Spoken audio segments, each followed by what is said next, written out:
you were the co-sponsor in the House.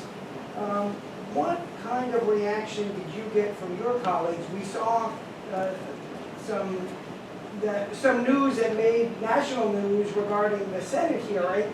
But how did it happen in the House? What transpired? And of course, share your views generally as well on the bill. Obviously, we know you like it, you co-sponsored it, but maybe you could say a few more words on that. Sure. So I think Bob did a great job kind of explaining the bill, so I think I'll just give you a little more history about it. So two things happened. One was I got a call from constituents letting me know about this, and I was actually shocked. I think me, like most people in Arkansas, assumed we had stand your ground. You know, it's one of those deals where you know, more moderate states have it, and we don't. You're kind of shocked. So I was told by that, and then of course, of all people, I'm a big Malcolm Gladwell fan, so I was listening to his podcast, Revisionist History, and he was talking about stand your ground. And it was just kind of interesting because those two things simultaneously coincided. And the data that they were going over was about something else, but basically it just suggested that all that you hear in the media, like David said, about this somehow being this tool for racial discrimination and the legalizing killing of you know, minority groups, which is not true. And so those two things coincide. So I filed the bill. I remember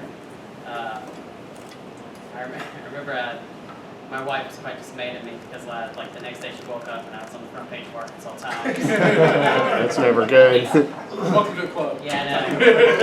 She did like it. Someone said I was perfectly coiffed to run this bill. I think they meant that as an insult, but she liked the word. She liked the use of the word coiffed. So,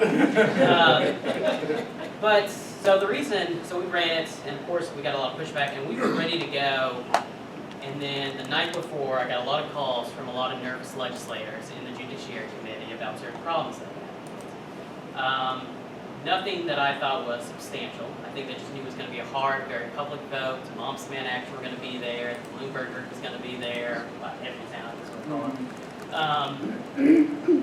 So, you know, being in the legislature is being on a team in a lot of ways. So I had people I needed their votes. And so I wasn't going to ram it down anyone's throats and if they weren't comfortable with it. So I needed more time to discuss it. Now, granted, I filed this in, I think, late November, early December, and we're in January. So it's been out there, plenty of time to read it. They knew this was coming up, but I give my colleagues the benefit of the doubt here.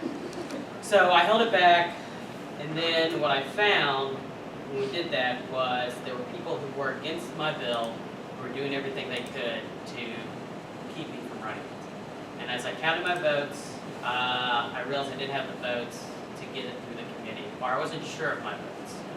There's a lot of people who tell you one thing and they go somewhere else. So we worked on it. We worked with the NRA on it. We were the prosecutors. We worked with the sheriff's department, or the sheriff's association. They, you know, working through all the kinks. I mean, we spent a lot of million nights just going through it. Okay, this is what we want. And the whole thing, this was modeled after Texas' model. So when people like Senator John Cooper want to say, oh, this is legalizing murder, does he think murder is legalized in Texas? Because that's exactly what it's based off of. And it's a lie when they say things like that. So, and to me, what I find is a lot of times legislation when it's based off other states, it's been around for a while, it's pretty easy to go, okay, we know the issues, it's been perfected, it's been gone through, it's been amended, let's take their model, add it here. We won't have all the disruption that you usually do when you do brand new legislation that's never been done before in the country. This was not anything new. But it still gave a lot of people heartburn, a lot of worry. So we worked with them, but still I couldn't get through. I kept on getting delayed by the chair of judiciary. I kept on getting delayed. I've got texts where you can see me saying, you know, when can I run my bill? Okay, next Thursday. And then it's like, can I run today? No, no, you know, we're too busy. So, you know, serve at well, I'm not on the Judiciary Committee. So we decided it was better to run it through the Senate side because we thought it'll fly through the Senate. There won't be any issues there. And then what it'll do is it'll give it momentum. So when we take it to the House, people will feel that, well, it's already been through one chamber, so clearly it has support, and we can had get 5 behind solid it. votes on the chair, on the committee, you know, what Yeah. it seemed like. And then of course, I'm sure you all saw the video of Senator Flowers, her opinion on the bill. It wasn't positive. Yeah, it wasn't positive. I haven't seen it, she was against it. She expressed that. Passionately. Yeah, That's the word. and so that was, so the easy part suddenly became the hard part. And so, we went back and forth. I knew we tried to work with Senator Cooper to, see if there were issues that he wanted to change, that maybe we could massage a little bit, make it better, and just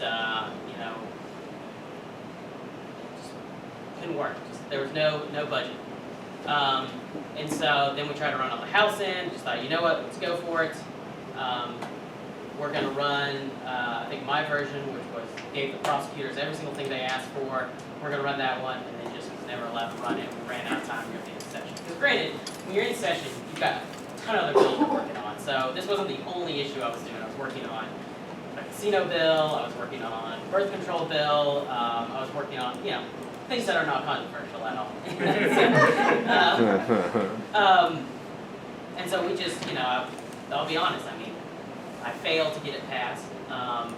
But, in the meantime, we've done a good job of educating people on how this is different, why this is not what people say it is. And then, I've had a lot of conversations with people after session 2 who, weren't on judiciary in any chamber, but had told me they had reservations about it and were able to talk about it. And, one senator told me, I'm worried my child's at the park and, they're roughhousing and being aggressive, someone might feel threatened and shoot my child. And, I explained to her that would not happen and there's no legal justification under this law, and walked her through it. And just, having a little extra time to explain the bill to people has been extremely helpful. That's why I'm really confident we'll get it through. So that's kind of the political part of it. It's about how it happened, why it fell apart, kind of the opposition we had.